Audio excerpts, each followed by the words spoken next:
আসসালামু আলাইকুম। আজ তৈরি করব রেডিমিক্স বোরহানি মশলা দিয়ে বোরহানির রেসিপি।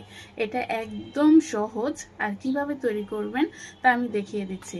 এখানে মূলত 50 গ্রামের বোরহানি মশলাটা থাকে। তো সেই 50 গ্রাম মশলা দিয়ে আপনি 1 কেজি টক দইয়ের বোরহানি তৈরি করে নিতে পারবেন। তো আমি অর্ধেক মশলা দিয়ে হাফ কেজি পরিমাণ টক দইয়ের বোরহানি আজকে তৈরি করে নিব। তো তার জন্য আমার কি কি লাগবে, এখানে আমি কিছুটা পরিমাণ পুদিনা পাতা নিয়ে নিচ্ছি।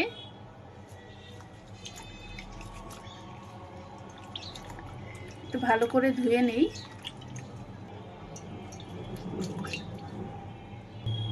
আচ্ছা, এই পরিমাণ আমি পুদিনা পাতা নিয়ে নিলাম। হাফ চামচের মতো নিয়ে নেব ধনিয়া পাতার রসটা। তো হাফ চামচ যত হয় সেই পরিমাণে আমি ধনিয়া পাতাটা নিয়ে নিলাম। এটা হচ্ছে হাফ কেজি টক দই বোরহানির জন্য। আমি আবার একটু ভালো করে ধুয়ে নিচ্ছি।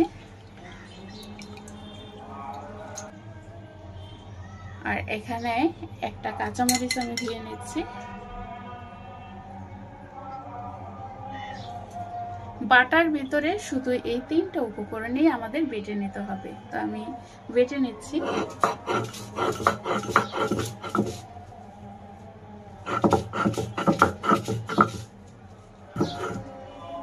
এই তো আমার বেটে নেওয়া শেষ।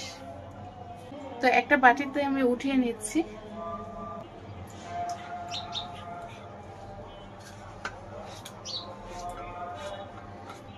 এই তো আমার ধনিয়া পাতাটুকু বেটে নেওয়া শেষ। এখন চলে যাব পরবর্তী স্টেপে। তো এখানে আমি একটি বল নিয়ে নিলাম। এখন এর মধ্যে আমি 1 গ্লাসের চেয়ে একটু কম হবে পানি নিয়ে নিচ্ছি। এটা হচ্ছে খাওয়ার পানি। তারপর দিয়ে দেবো সেই ধনিয়া পাতাটার মিশ্রণটুকু।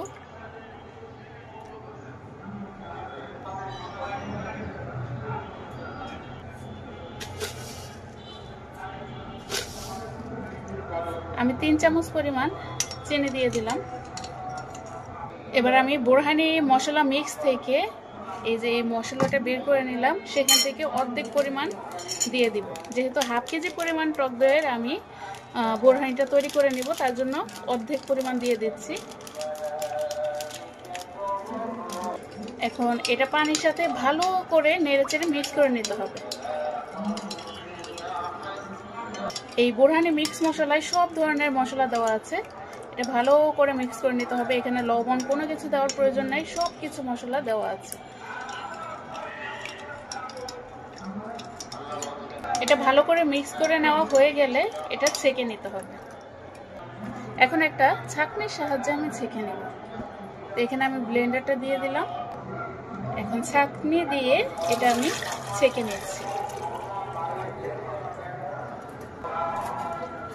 এই তো একটা চামচের সাহায্যে আমি চেপে চেপে রসগুলো বের করে নিচ্ছি। আর এখান থেকে আমি রসগুলো বের করে নিয়েছি। এখন এর মধ্যে দিয়ে দিব হাফ কেজি পরিমাণ টক দই।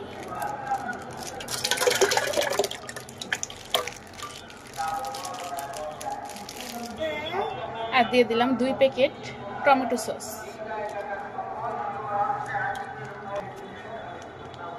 তো 2 প্যাকেট আমি দিয়ে দিলাম।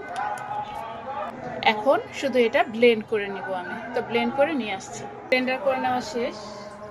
এখন এটা একটা বোতলে ভরে ফ্রিজে রেখে ঠান্ডা করে পরিবেশন করব।